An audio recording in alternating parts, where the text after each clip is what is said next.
আফিফ ফিরলেন, খারাপ করলেন। জাকের, সোহানরাও বাজে পারফরমেন্সের কারণে বাদ পড়ছেন। সবার এমন ব্যর্থতায় তাহলে কি আরও একবার সুযোগ পেতে চলেছেন সাব্বির রহমান? নিউজিল্যান্ডের বিপক্ষে ক্যারিয়ারের একমাত্র সেঞ্চুরি, সেই ব্ল্যাক ক্যাপ সিরিজ দিয়েই আরও একবার জাতীয় দলে প্রত্যাবর্তন করার সুযোগ থাকছে তার। মিডল অর্ডারে আস্থার আরেক নাম হতে পারেন এই পাওয়ার হিটার। সাব্বিরের জাতীয় দলে ফেরার সম্ভাবনা নিয়ে বিস্তারিত থাকছে।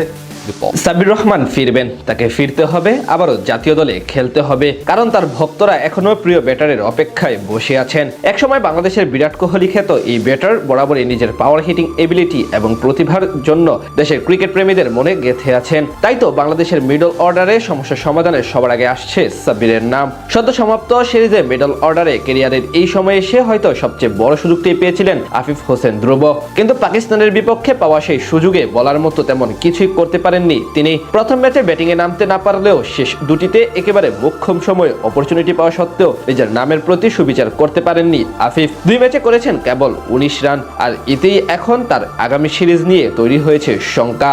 আফিফের আগে জাকের আলী অনিক এবং নুরুল হাসান সোহানও তেমন কিছু করতে পারেননি 6 নম্বর পজিশনে। জাকের আলী সবশেষ বিপিএল এবং বিসিএল ও আহামরি কিছুই করতে পারেননি। সব মিলিয়ে বলা চলে বর্তমানে টাইগার দলের সবচেয়ে বড় সমস্যা এই মিডল অর্ডার নিয়ে, যেখানে নেই একজন হার্ড হিটার ব্যাটসম্যান যিনি কিনা ম্যাচের সিচুয়েশন বুঝে খেলার সক্ষমতা রাখবেন। ঠিক সেই কারণেই উঠে আসছে সাব্বির রহমানের নাম। বাংলাদেশের ক্রিকেটে এ যাবৎকালে সবচেয়ে বড় প্রতিভার আবিষ্কার সাব্বির রহমান। অপার সম্ভাবনা ও সামর্থ্য নিয়ে আন্তর্জাতিক ক্রিকেটে পা রেখেছিলেন তিনি। 2017 সালে বাংলাদেশে খেলতে এসে সাব্বিরকে বিরাট কোহলির সঙ্গে তুলনা করেছিলেন অজি কিংবদন্তি স্পিনার নাথান লায়ন। 2016 থেকে 2020 সাল পর্যন্ত নিজের প্রতিভার ঝলক দেখিয়ে সবার মন জয় করে নিয়েছিলেন এই পাওয়ার হিটার। দীর্ঘদিন ধরে জাতীয় দলের বাইরে থাকলেও সর্বশেষ বিপিএল এ মোটামুটি ভালোই পারফরমেন্স করেছিলেন তিনি। এর আগে 2025 সালেও নিজের নামের প্রতি সুবিচার করেন ঢাকা ক্যাপিটালসের জার্সি গায়ে।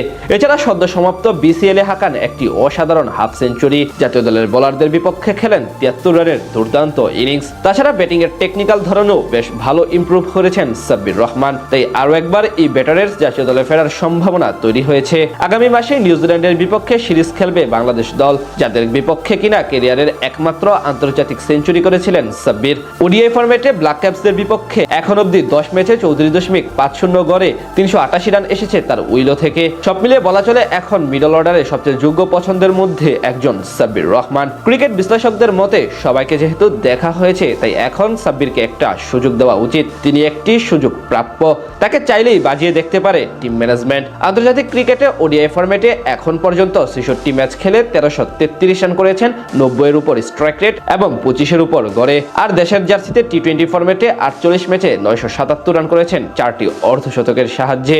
ম্যাচের সিচুয়েশন বুঝে যেমন ধরে খেলতে পারেন, তেমনি পাওয়ার হিটিং এ বেশ দক্ষতা রয়েছে সাব্বিরের, ঠিক যেমনটা এখন প্রয়োজন বাংলাদেশ দলে মিডল অর্ডারে। আর সেই কারণে সাব্বিরকে আরো একবার সবাই জাতীয় দলে চাচ্ছেন। এখন দেখার পালা টিম ম্যানেজমেন্ট আগামী নিউজিল্যান্ড সিরিজেই সেই সাহসী সিদ্ধান্ত নিতে পারেন কিনা।